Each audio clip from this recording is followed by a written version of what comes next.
بسم اللہ الرحمن الرحیم۔ تمام دیکھنے اور سننے والوں کو ہماری طرف سے السلام علیکم۔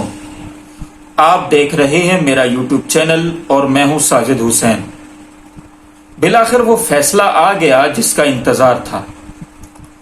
عمر عطا بندیال صاحب کے دور میں یہی چیف جسٹس صاحب جو اب موجودہ چیف جسٹس ہیں قاضی فائز عیسیٰ صاحب یہ کہتے تھے کہ پریکٹس اینڈ پروسیجر بل کے اوپر فیصلہ کرو، پریکٹس اینڈ پروسیجر بل پر فیصلہ کرو، پریکٹس اینڈ پروسیجر بل پر فیصلہ کرو، یہی ان کی رٹ تھی۔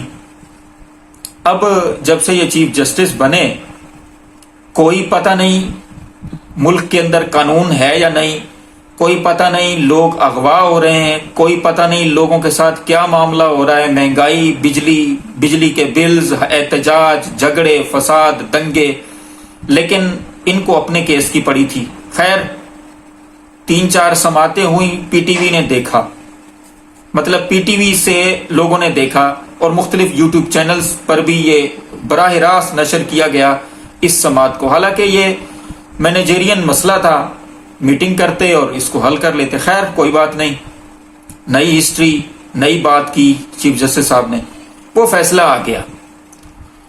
پہلے تو 10 اور 5 کے درمیان یہ فیصلہ آیا پہلے کیس پر کہ جی نقطہ ایک تھا کہ یہ پارلیمنٹ قانون سازی کر سکتی ہے، ججز کی بھی، عدالتوں کے اندر کی بھی انٹرفیئر کر سکتی ہے۔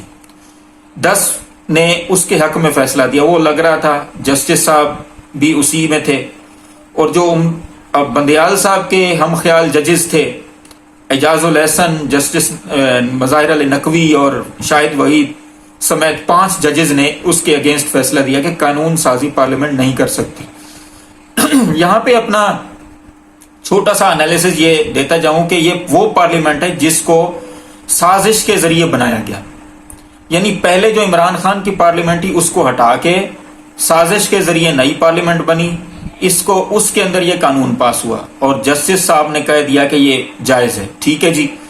دوسرا اپیل کا حق دے دیا گیا، 9-6 سے فیصلہ آیا، یعنی 6 ججز اس کے اگینسٹ تھے، وہی جو 5 ججز اس میں ایک جج کا اضافہ ہو گیا، وہ 6 ججز کے اپیل کا حق نہیں دینا چاہیے۔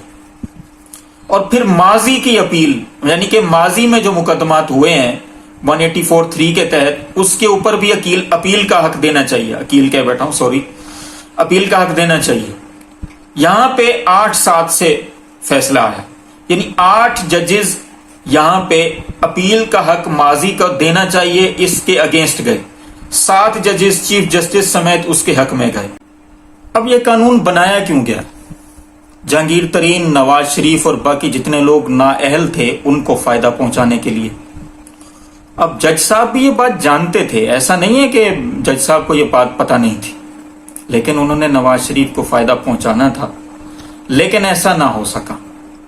جج صاحب جب اپنے سوال کرنے کی باری آتی، یہ ہم سب نے ٹی وی پہ دیکھا، جج صاحب سوال کرتے، وکیل کو جواب بھی نہیں دینے دیتے تھے۔ جب دوسرے ججز نے سوال کیا تو کہنے لگے کہ جناب سوال نہ کریں، وکیل کو دلائل مکمل کرنے دیں۔ ہر بندہ روٹی کو چوچی نہیں کہتا اور لوگ سمجھدار ہو گئے، لیکن آپ یوں اگر سمپل لفظوں میں یہ کہوں کہ سانپ تو آ گیا باہر لیکن زہر ختم ہو گیا۔ مطلب یہی تھا کہ نواز شریف صاحب کو تاحیات نااہلی سے ختم کروا کے ان کو لایا جائے اس حکومت کے اندر اور ان کو چوتھی بار وزیر اعظم بنایا جائے۔ آئینی اور قانونی طور پہ اب تو یہ ممکن نہیں رہا، کیونکہ پریکٹس اینڈ پروسیجر بل جس مقصد کے لیے لایا گیا تھا نون لیگ کا وہ مقصد پورا نہیں ہو پایا۔ اب دوسرا ایک ٹیکنیکل اس میں یہ ایشو ہے، اب کیونکہ اپیل کا حق دے دیا گیا ہے تو نون لیگ والے اپیل کریں تو کہاں کریں، کیونکہ اپیل کا جو قانون اس میں لایا گیا تھا اس میں یہ تھا کہ اگر 5 ججز سن رہے ہیں تو 7 ججز سنیں گے اپیل کو، اگر 7 ججز نے پہلے فیصلہ دیا تو 9 ججز سنیں گے۔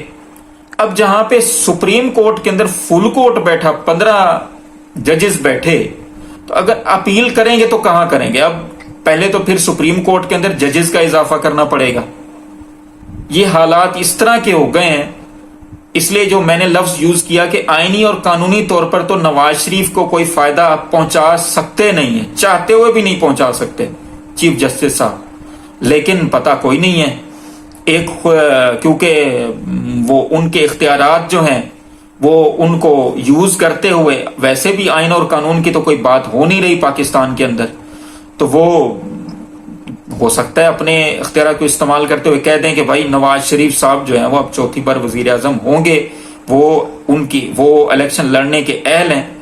دوسری طرف عمران خان صاحب جیل کے اندر میں بیٹھ کے بھی، یعنی جیل کے اندر بیٹھ کے بھی ان سب کے لیے سر کا درد بنے ہوئے ہیں، یعنی درد سر بنے ہوئے ہیں۔